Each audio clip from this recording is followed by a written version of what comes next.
Audio Jungle.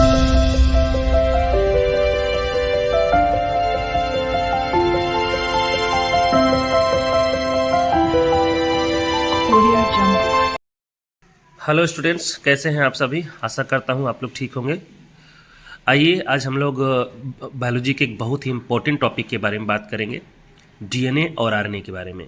DNA और RNA का अंतर अक्सर करके एग्जामों में पूछा जाता है, और इस अंतर को अगर आप जानते हैं तो इससे 3 काम हो जाएंगे आपके। पहली बात तो आप डीएनए और आरएनए के अंतर के बारे में समझ पाएंगे। दूसरी चीज़, आप डीएनए के बारे में यदि डिफिनेशन पूछा जाए तो डीएनए का पूरा अंतर ये डीएनए के साइड का लिख देंगे, तो आपका डीएनए का पूरा डिफिनेशन हो जाएगा, डीएनए के बारे में हो जाएगा। और आरएनए के बारे में यदि कभी पूछा जाए कि आरएनए क्या होता है, तो आरएनए के बारे में अगर ये सारी चीज़ें लिख देंगे तो आरएनए की भी डिफिनेशन आपकी कंप्लीट हो जाएगी।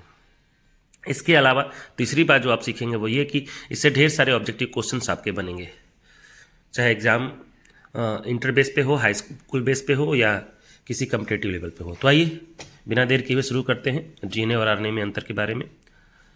देखिए, पहले पॉइंट में मैंने जो लिख रखा है वो बता रखा है कि इसका पूरा नाम, यानी कि डीएनए का पूरा नाम डीऑक्सी राइबोन्यूक्लिक एसिड होता है। ये अक्सर करके एग्जामों में पूछा जाता है कि डीएनए का फुल फॉर्म क्या होता है। वहीं अगर आरएनए के बारे में हम बात करते हैं तो आरएनए का पूरा नाम जो होता है राइबोन्यूक्लिक एसिड होता है।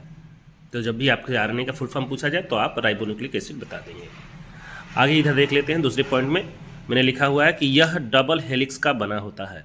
डबल हेलिकल संरचना होती है। डबल हेलिकल संरचना मतलब डबल स्ट्रैंड्स की बनी हुई होती है। जैसे आप देखे होंगे डीएनए जो है कि डबल स्ट्रैंड्स का बना होता है इस तरीके से, जबकि आरएनए क्या होता है, सिंगल स्ट्रैंड का। इसमें डबल स्ट्रैंड नहीं होते, डबल हेलिकल स्ट्रक्चर नहीं होता। तो वहीं हमने लिख रखा है आरएनए के बारे में कि यह सिंगल हेलिक्स की बनी संरचना होती है, यानी सिंगल धागा ही पाया जाएगा इसमें, जबकि इसमें डबल धागे पाए जाते हैं। तीसरे पॉइंट पर नज़र डालते हैं तीसरे पॉइंट पर। इसमें डीऑक्सी राइबोज नामक शुगर पाया जाता है। जी हाँ, अगर पूछा जाए कि डीएनए में किस प्रकार का चीनी पाया जाता है, किसी चीनी का नाम बताइए जो डीएनए में पाया जाता है, तो आप लोग सीधा सिंपली बोल दे सकते हैं कि डीऑक्सी राइबोज नाम का शुगर यानी कि चीनी यानी कि शर्करा पाई जाती है।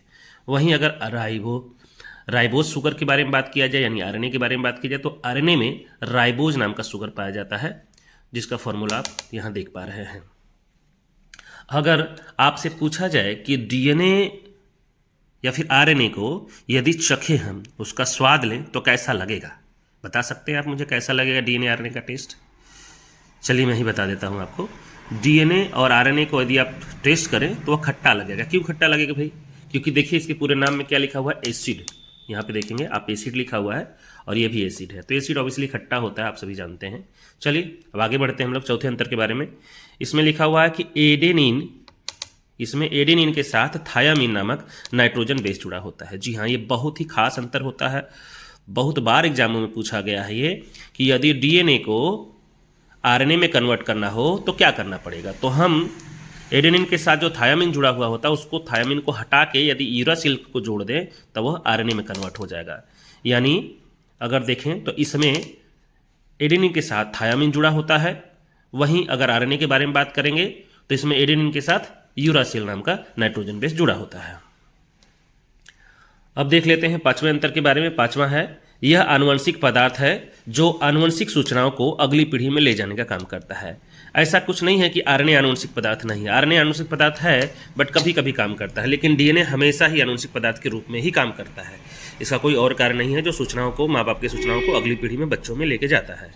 वहीं अगर आरएनए के बारे में बात करें तो आरएनए कभी कभार ही आनुवंशिक पदार्थ की तरह काम करता है, यानी पीढ़ी दर पीढ़ी सूचनाओं को लेके जाने का काम करता है। यह प्रायः आनुवंशिक पदार्थ का काम नहीं करता, बल्कि शरीर में होने वाले प्रोटीन का निर्माण करता है।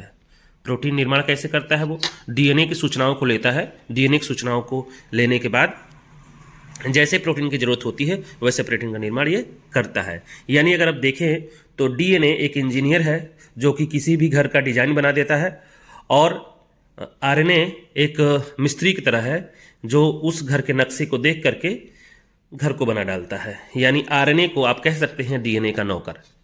तो डीएनए जिन सूचनाओं को देता है कि नाक कैसे बनाना है, आँख कैसे बनाना है, शरीर कैसे बनाना है, वो सारे कामों को, ये तो डिजाइन खाली मैपिंग कर देता है, लेकिन सारा काम आरएनए करता है। अब आइए आगे बढ़ते हैं छठवें अंतर के बारे में। इसमें मैंने लिख रखा है कि इसके प्रत्येक अणु स्थायी होते हैं, जो अपने आप को खुद बना सकते हैं। जी हाँ, डीएनए का अणु जो है स्थायी होता है और डीएनए के अंदर ये क्षमता होती है कि अपने आप की खुद की फोटोकॉपी कर लेता है ये।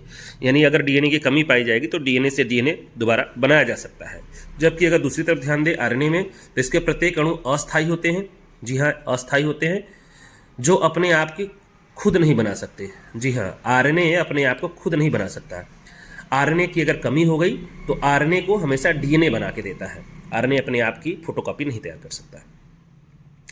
7वें पॉइंट में देखिएगा आप, इसके अणु बड़े आकार के होते हैं जो लाखों डीऑक्सी राइबोन्यूक्लियोटाइड्स के बने होते हैं। जी हाँ, अगर दोनों के अणु की तुलना करें तो डीएनए का अणु जहाँ बड़े आकार का होता है, वहीं आरएनए का अणु जो होता है ये छोटे आकार का होता है। इसके अणु छोटे आकार के होते हैं जो हजारों राइबोन्यूक्लियोटाइड्स के बने होते हैं। ये राइबोन्यूक्लियोटाइड्स के मिलकर बने होते हैं, छोटे आकार के होते हैं और ये हजारों राइबोन्यूक्लियोटाइड्स के बने होते हैं। जबकि यहाँ पे अगर बात करें डीएनए की, तो ये राइबोन्यूक्लियोटाइड के नहीं बल्कि डीऑक्सी राइबोन्यूक्लियोटाइड के बने होते हैं और ये लाखों की संख्या में होते हैं। यानी कि इनका आकार बड़ा होता है, वहीं इनका आकार छोटा होता है। इनका आकार बड़ा क्यों होता है भाई? क्योंकि इनमें ढेर सारी सूचनाओं को इकट्ठा करना होता है। तो डीएनए ढेर सारी सूचनाओं को रखता है अपने अंदर, तो जाहिर सी बात है अपना जीबी, अपना डाटा बड़ा रखेगा, तो ये बड़े आकार का होगा, जबकि ये छोटे आकार का होता है।